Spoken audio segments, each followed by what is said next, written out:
ശിവപ്രസാദം ജ്യോതിഷത്തിലേക്ക് എല്ലാവർക്കും സ്വാഗതം.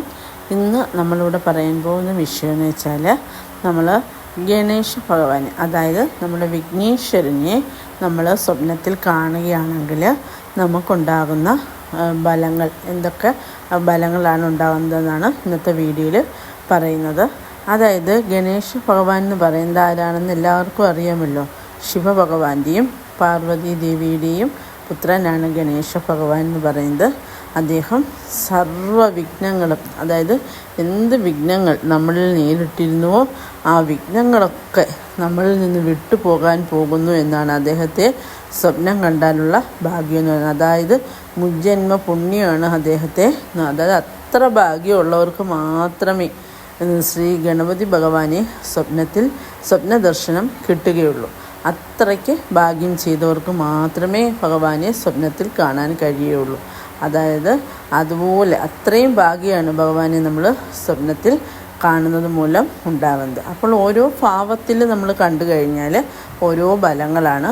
അപ്പോൾ ഓരോ ഭാവത്തിൽ ആ ഭാവങ്ങൾ എന്തൊക്കെയാണെന്ന് പറയാം. അതായത് ഭഗവാന് എല്ലാ തരത്തിലുള്ള, അതായത് ഫ്രൂട്ട്സ്, ഭഗവാൻ ഇരുന്നിട്ട് അതിൻ്റെ മുന്നിലായിട്ട് ഒരു പീഠത്തിൽ ഫ്രൂട്ട്സ്, അതുപോലെ തന്നെ ലഡു, അങ്ങനെ മോദകം, അങ്ങനെയൊക്കെ നിറയെ അങ്ങനെ നിറച്ചിട്ട് അത് ഭഗവാൻ ഇങ്ങനെ കഴിക്കുന്നതായിട്ടുള്ള രൂപത്തിലാണ് ഭഗവാന്റെ ആ ഒരു രൂപം നമ്മൾ കാണുന്നതെന്നുണ്ടെങ്കിൽ നമുക്ക് സർവ്വ സൗഭാഗ്യങ്ങളും ഉടനെ തന്നെ ഭഗവത് കാരുണ്യത്താൽ, അതായത് ഗണപതി ഭഗവാന്റെ അനുഗ്രഹത്താൽ നമുക്ക് ഉടനെ വന്നു ചേരാൻ പോകുന്നു എന്നതിൻ്റെ സൂചനയാണ് ആ സ്വപ്നം നമ്മളെ കാണിക്കുന്നത്. ആ സ്വപ്നം കാണുന്നത് മൂലം നമുക്കുണ്ടാകുന്ന ബലം എന്ന് പറയുന്നത്. അതുപോലെ തന്നെ ഗണപതി ഭഗവാന് നമ്മൾ അമ്പലത്തിൽ പോയി നമ്മൾ ദർശിക്കുകയാണ്. അപ്പോൾ അങ്ങനെ ആ രീതിയിൽ നമുക്ക് സ്വപ്നത്തിൽ കാണുകയാണെന്നുണ്ടെങ്കിൽ ഉറപ്പായിട്ടും നിങ്ങളുടെ അടുത്ത് ഗണപതി ക്ഷേത്രം ഉണ്ടെങ്കിൽ നിങ്ങൾ അടുത്ത ദിവസങ്ങളിൽ തന്നെ, സ്വപ്നം കണ്ട അടുത്ത ദിവസങ്ങളിൽ തന്നെ നോക്കുമെങ്കിൽ നിങ്ങൾ ഭഗവത് ദർശനം നടത്തണം എന്നുള്ളതിൻ്റെ സൂചനയാണ്. ഉറപ്പായിട്ടും പോയി ഭഗവാനെ കാണണം. നിങ്ങൾക്ക് സർവ്വ അനുഗ്രഹങ്ങളും ഭഗവാൻ കാരുണ്യത്താൽ ഉണ്ടാകുന്നതായിരിക്കും. അതുപോലെ തന്നെ നമ്മൾ ഗണപതി വിഗ്രഹം നമ്മുടെ വീട്ടിലിരിക്കുന്നതായിട്ടോ അല്ലെ അമ്പലത്തിലിരിക്കുന്നതായിട്ടോ അങ്ങനെ എന്തെങ്കിലും നമ്മൾ ഗണപതി വിഗ്രഹം കാണുകയാണെന്നുണ്ടെങ്കിൽ നമ്മളിപ്പോൾ വളരെ കാലമായിട്ടൊരു കാര്യം ഇങ്ങനെ ആഗ്രഹിച്ചിരിക്കുകയാണ്. അപ്പം നമുക്ക് അത് ജോലിയാകാം, അല്ലെ ഒരു ബിസിനസ് സ്റ്റാർട്ട് ചെയ്യുന്നതിലാവാം, അല്ലെ എന്തെങ്കിലും, അല്ലെ ഒരാളുടെ വിവാഹമാകാം. അതൊക്കെ ഒരു തടസ്സവും ഇല്ലാതെ അത് ഉടനെ നടക്കാൻ പോകുന്നു എന്നതിൻ്റെ സൂചനയാണ് ഗണപതി ഭഗവാനെ ഇങ്ങനെ വിഗ്രഹ രൂപത്തിൽ സ്വപ്നം കണ്ടാൽ നമുക്ക് വരുന്ന ആ ഒരു ശുഭഫലം എന്ന് പറയുന്നത്. അതുപോലെ തന്നെ ഗണപതി ഭഗവാനെ നമ്മൾ സ്വപ്നത്തിൽ കാണുകയാണ്. അതായത് ഗണപതി ഭഗവാന്റെ ഫോട്ടോ ഒക്കെ ഇങ്ങനെ ചിന്നിച്ചിതറി, അതായത് ഇങ്ങനെ ആ വിഗ്രഹം ഇങ്ങനെ പൊട്ടിയതായിട്ട് ഒക്കെ സ്വപ്നം കാണുകയാണെങ്കിൽ അത് അത്ര ശുഭമായിരിക്കില്ല.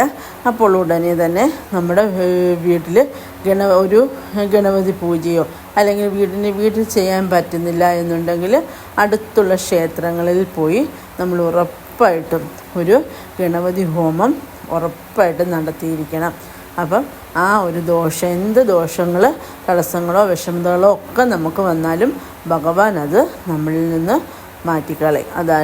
അതാണ് അതിൻ്റെ ഒരു ഇതെന്ന് പറയുന്നത്. അല്ലാതെ നമുക്ക് ഭയക്കേണ്ട കാര്യമൊന്നുമില്ല. ഇങ്ങനെ ഒരു വഴിപാട് നിങ്ങൾ അമ്പലത്തിൽ പോയി ചെയ്താൽ മതിയാവും.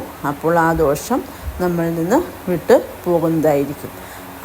അതുപോലെ തന്നെ നമ്മൾ ഇവരെ എല്ലാവരും, അതായത് ശിവകുടുംബത്തെ മുഴുവൻ, അതായത് ശിവഭഗവാനും പാർവതി ദേവിയും മടിയിൽ ഗണപതി ഭഗവാൻ ഇരിക്കുന്നതായിട്ട് നമ്മൾ സ്വപ്നത്തിൽ കാണുകയാണെന്നുണ്ടെങ്കിൽ നമുക്ക് നമ്മുടെ അച്ഛനമ്മമാരുടെ അനുഗ്രഹം, അതായത് അവരുടെ സ്നേഹം, അത് ഇപ്പോഴുള്ളതിലും കൂടുതൽ നമുക്ക് കിട്ടാനുള്ള ഒരു ഫലമാണ് അവിടെ കാണുന്നത്. അതായത് അച്ഛനമ്മമാരുടെ സ്നേഹവും കരുണയും കരുതലും ഒക്കെ ഇപ്പം കിട്ടുന്നതിലും അല്പം കൂടുതലായിട്ട് നമുക്ക് കിട്ടാൻ പോകുന്നു, അവരുടെ സ്നേഹവും സപ്പോർട്ടും ഒക്കെ. അതുകൊണ്ട് ആ ഒരു ബലത്തെയാണ് അങ്ങനെയുള്ള ഒരു രൂപത്തിൽ നമ്മൾ ഭഗവാനെ കാണുകയാണെങ്കിൽ ഉണ്ടാകുന്നത്. അതുപോലെ ഗണപതി ഭഗവാന് ബുദ്ധി സിദ്ധി എന്ന് പറയുന്ന ഗണപതി ഭഗവാന്റെ ഭാര്യമാരാണ്. അവരോടുകൂടി ഭഗവാനെ കാണുകയാണെന്നുണ്ടെങ്കിൽ, അതിപ്പോൾ ഒരു വിദ്യാർത്ഥിയാണ് കാണുന്നതെന്നുണ്ടെങ്കിൽ ആ വിദ്യാർത്ഥി, ആ കുട്ടിക്ക് പരീക്ഷകളിലൊക്കെ ഉന്നത വിജയം ഉടൻ തന്നെ ഉണ്ടാവുന്നു എന്നതിൻ്റെ സൂചനയാണ്.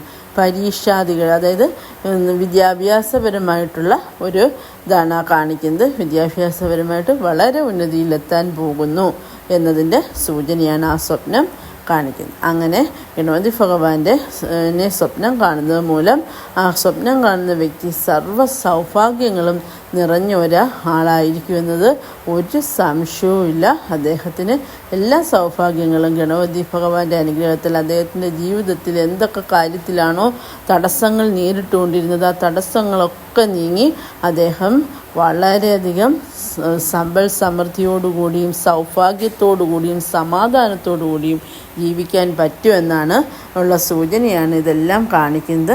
അപ്പോൾ എല്ലാവർക്കും സന്തോഷത്തോടും സമാധാനത്തോടും കൂടി ജീവിക്കാൻ പറ്റട്ടെ എന്ന് കരുതുന്നു. ഗണപതി ഭഗവാന്റെ അനുഗ്രഹം, ഓം ഗം ഗണേശായ നമ. ഗണപതി ഭഗവാന്റെ അനുഗ്രഹം എല്ലാവർക്കും ഉണ്ടാകട്ടെ എന്ന് ആശംസിക്കുന്നു. നന്ദി, നമസ്കാരം.